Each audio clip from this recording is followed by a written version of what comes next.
Mr. Bricklit, mantan Presiden Chili, mengungkapkan kesetaraan gender merupakan prasarana untuk mencapai pembangunan ekonomi yang berkelanjutan.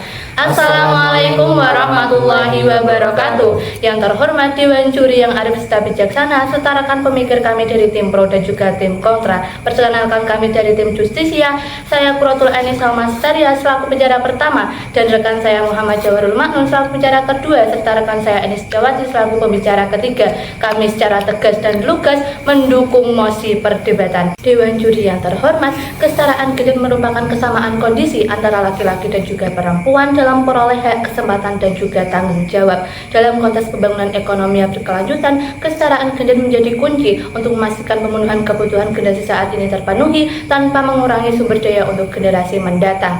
Dewan Juri yang terhormat, meskipun telah menjadi isu sejak tahun 1990-an, nyatanya realisasi kesetaraan gender di Indonesia masih belum terpenuhi karena adanya peraturan yang bersifat diskriminatif dan juga adat istiadat yang bias akan gender. Namun Indonesia, Dewan Juri yang terhormat, tidak tinggal diam. Hal ini dibuktikan dengan adanya data Indeks Ketimpangan Gender Indonesia tahun 2023 yang mengalami penurunan dari 0,447 poin menjadi 0,012 poin. Hal ini didorong oleh adanya peningkatan partisipasi kinerja perempuan yang menjadi 54,52%. Dewan Juri yang arif serta bijaksana, terdapat dua alasan utama dalam mendukung argumentasi kami untuk mendukung mosi perdebatan. Yang pertama adalah kesetaraan gender menjadi tujuan kelima dari SDGs yang dilakukan oleh PBB untuk menghapus diskriminasi dan juga meningkatkan pembangunan ekonomi. Serta alasan yang kedua, kesetaraan gender menjadi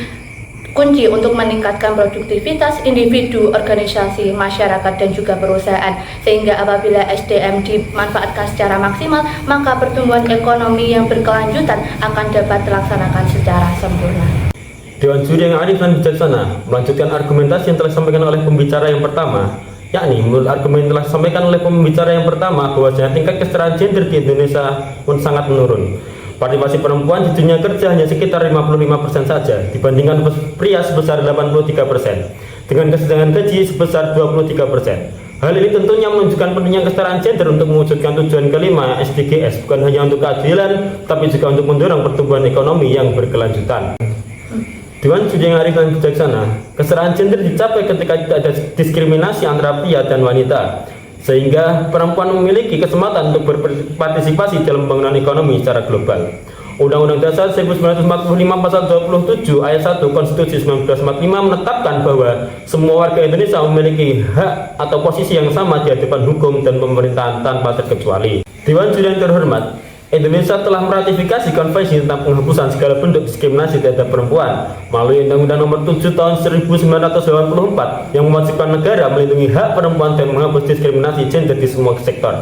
Selain itu, Undang-Undang Dasar 1945 dan Undang-Undang Nomor 39 Tahun 1999 menjamin kesetaraan dalam hukum, pendidikan, pekerjaan, dan kehidupan yang bermartabat. Kesetaraan gender bertujuan memberikan akses dan kesempatan setara bagi perempuan dan laki-laki, sehingga pembangunan dapat berjalan secara inklusif tanpa dominasi dari salah satu pihak.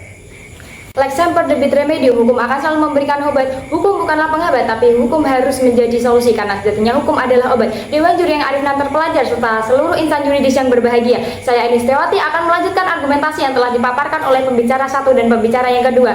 Dewan Juri yang terhormat, ketika kita berbicara tentang kesetaraan gender, kita tidak hanya berbicara soal keadilan saja, namun berbicara soal ekonomi. Mengingat situasi ekonomi dunia menunjukkan penurunan, maka dari itu menjadi alasan kami dalam mendukung mosi perdebatan kali ini. Dewan Juri yang terhormat, mari kita tingkatkan perdebatan kali ini satu tingkat lebih tinggi dengan menganalisis studi kooperatif tentang penerapan kesetaraan gender di negara lain. Sejatinya Dewan Juri telah banyak negara yang menerapkan tujuan kelima SDGs ini. Namun, menurut IKG 2023, Indonesia berada di peringkat ke-100 dibandingkan dengan negara lainnya, seperti Filipina berada di peringkat ke-16 dan Singapura berada di peringkat ke-8.